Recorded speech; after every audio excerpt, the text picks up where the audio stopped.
My name is Calliope. Truth be told, I'm not particularly fond of my name or my personality. People often tell me I'm pretty intense for a woman.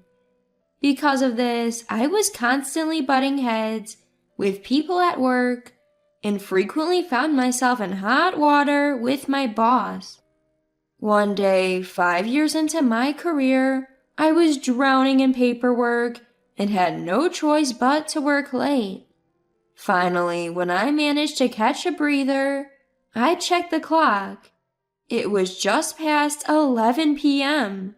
Wow, it's late. I need to head home. I saved my work, shut down my computer, packed my bag, straightened my chair, and left the office. On my way home, I took a detour to a park nearby. As I sat on a bench, I looked up and noticed the full moon brilliantly illuminating the night sky. Wow, what a beautiful moon! Yes, it is, isn't it? Huh? Startled by the sudden response, I glanced to my side and saw someone sitting next to me, apparently reacting to my mutterings. When I hesitated to reply, he looked at me and grinned. Working late, huh? Yeah, I said. For some reason, his face felt reassuring, even though I was pretty sure we'd never met before. Just then, he stood up and said, It's getting late. Are you okay with heading home this late? Startled, I checked my watch. It was 11:40 p.m. Yikes, I gotta go. As I started running, he waved goodbye. I looked back a few times, but he was gone. That was how I met my now husband, Zeppelin. A few months had passed since that mysterious encounter. I was yearning to see him again, enveloped as he was in an intriguing aura. But as time ticked away, a month, then another, it seemed our paths would never cross. Just when I started thinking we might never meet again, out of the blue, I got called into the boss's office. Was I in trouble? I wondered, a bit nervous. When I arrived, I saw a familiar face. Ah, it's you. Hello again. Mr. President, what's going on here? He's the son of my mentor. He came by to return something you dropped. The president said. Dropped something? Your employee ID. You lost it, didn't you? Yes, I did. To be honest, I had no memory of losing it, but I agreed to keep the conversation flowing. Then the guy who was standing next to the president asked, Could we talk privately? He motioned for the president to leave the room. I'd prefer after work if that's all right, I replied and left the president's office. Once work was over, he was waiting for me outside the building. Thanks for earlier, he greeted me. I thought for a moment about ignoring him, but given the president had introduced us, I decided to engage. About earlier? Thank you for playing along, he said. So, what did you want to talk about? Do you know any good restaurants? Would you like to go to one together? Sure. Normally, I would never accept such an invitation, but this time I inexplicably agreed. We went to a restaurant he was proud of, one his friend ran. It was simple but had high-quality ingredients. I had to admit, it was delicious. After we finished eating, and while sipping our after-dinner coffee, he started talking again. My name is Zeppelin. Zeppelin, is it? Yes, it's a rather unusual name for this time, isn't it? Well, my name is Calliope, so... I know. Huh? You see, your president, as I mentioned earlier, is an acquaintance of my dad. He's also very supportive. Yeah, he's that kind of person. Exactly. So he's been teasing me about my name forever, but I never minded. Recently, he said he met someone interesting at the induction ceremony. Interesting person? It's you, Calliope. According to the president, two people with unique names. It's a perfect match. And so? As I heard about you over and over, I became intrigued and asked if we could meet. And here we are.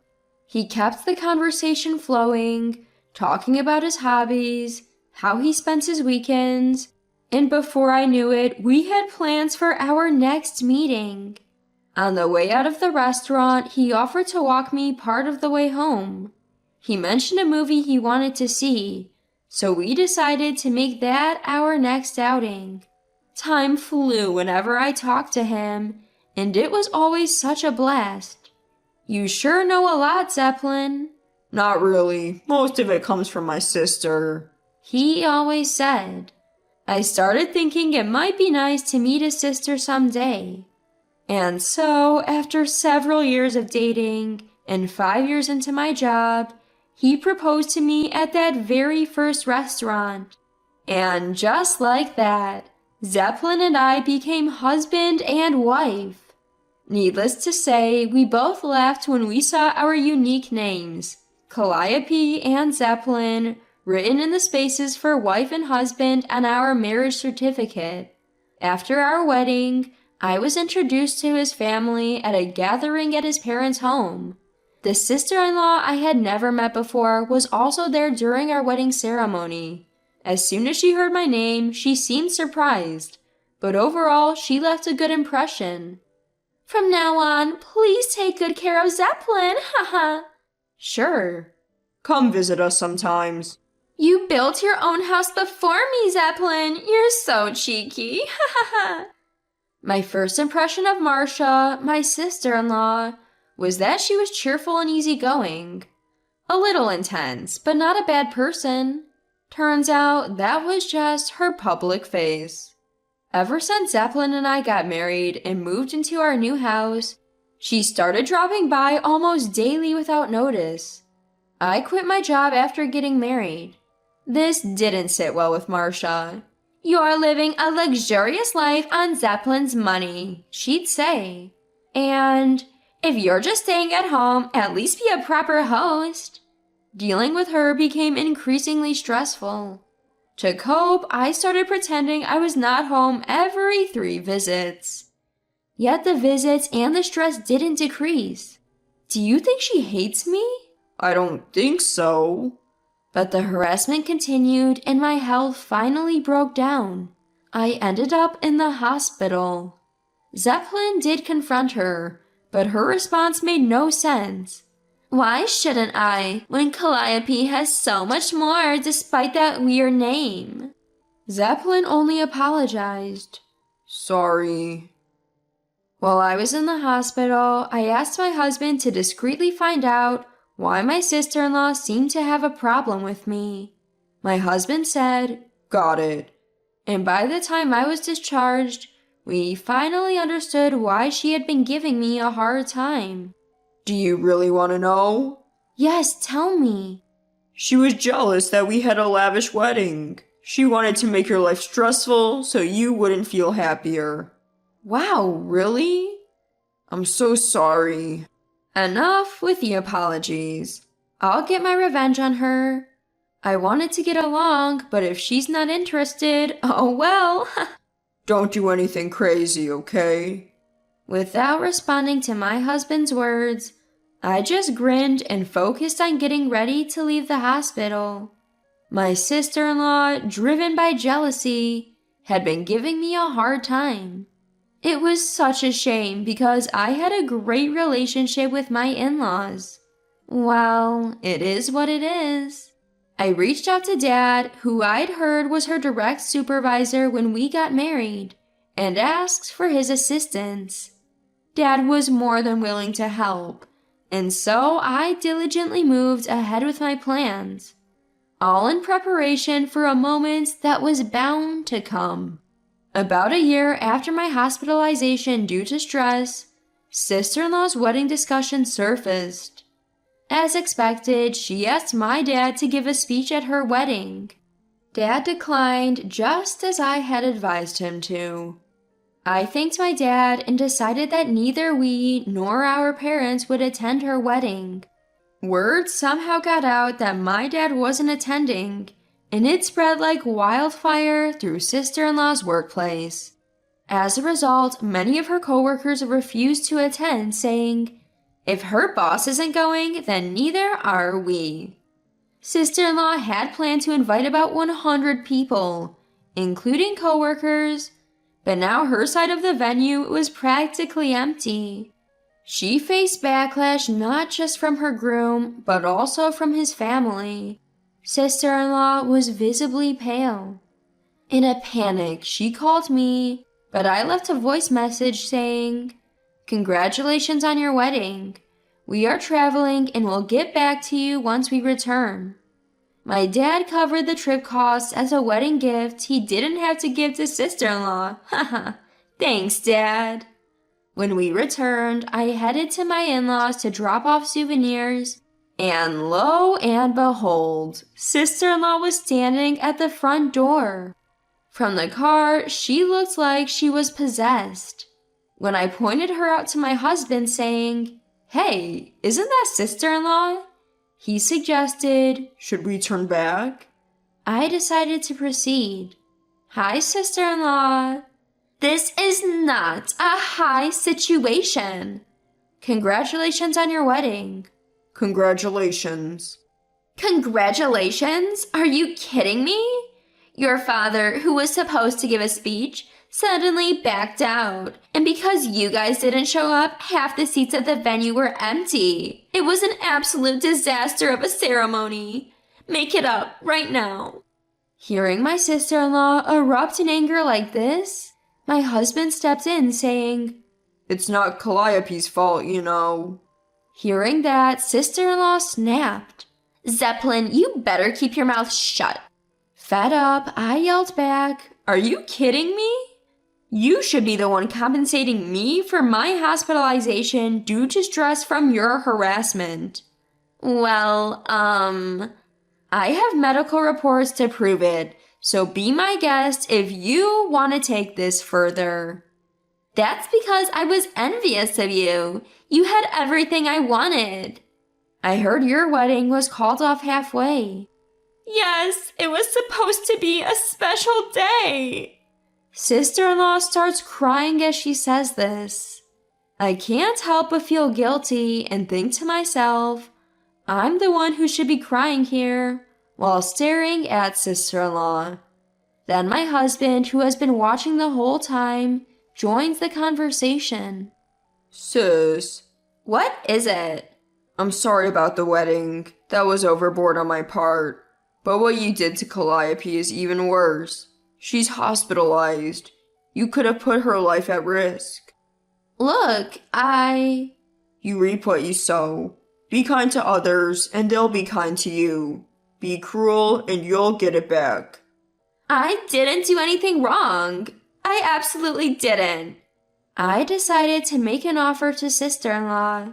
I thought I'd give her one last chance. "Sister-in-law, what now?" "If you change how you act and what you say to me, I'll make amends for the wedding fiasco. How does that sound?" You showed up uninvited, rummaged through our stuff, complained about what was prepared for you, and spoke ill of others. I want you to fix that." "Okay, but..." "Sis?" "Fine, I'll be more careful. I'm sorry." "I'll talk to Dad then." Sister-in-law looked at me with her tear-streaked face, showing a glimmer of regret. I'm not thinking of this as revenge, but she promised to be careful, so let's see how it goes. A few months later, sister-in-law and I, having reconciled for now, decide to redo her wedding, thanks to my arrangements. We rent a small church through a friend of mine. Sister-in-law was fussing about her plain wedding dress, but she shut up when I said, "Should we call it off? Haha." The ceremony was the most beautiful one I've ever seen. Sister-in-law seemed to enjoy herself and happily showed off her wedding dress to our parents. Of course, my dad gave the wedding speech. I appreciate your cooperation in resolving our differences, and I'm happy you agreed to take this on. Dad took the stage and, gripping the microphone, said this to sister-in-law. Today is a blessed day, and I want to sincerely thank everyone for taking time out of your busy schedules to attend Marcia and her spouse's wedding ceremony. Believe it or not, this is actually our second time around, a do-over of the previous ceremony. Despite this, I'm incredibly grateful to all of you who've shown up to celebrate with us. Dad's speech covered a range of topics, offering insights into sister-in-law, and it was a wonderful speech. He concluded with, Charity begins at home. I offer these words to her. Always act with a heart of service. In the end, your good deeds will return to you. Sister-in-law nodded repeatedly, crying. And so, sister-in-law's second wedding concluded perfectly. Among the guests were some who had attended the first one, and they agreed this ceremony was much better. I might want to get married here, we heard people say. Sister-in-law seemed genuinely pleased that everyone thought her wedding was absolutely wonderful. I found myself sincerely hoping for a lifetime filled with happiness for the newlyweds, and felt reassured about having a positive relationship with sister-in-law moving forward. Once again, congratulations, sister-in-law. May you be happy forever. I softly whispered these words of celebration. Whether she heard them or not as she made her rounds, sister-in-law remained smiling from ear to ear. They seemed to float away with the balloons in the clear blue sky. It's a secret I'll keep from the somewhat tired-looking sister-in-law after the ceremony, but I was truly moved by her beautiful appearance in her wedding dress and the heartfelt ceremony in a sacred place.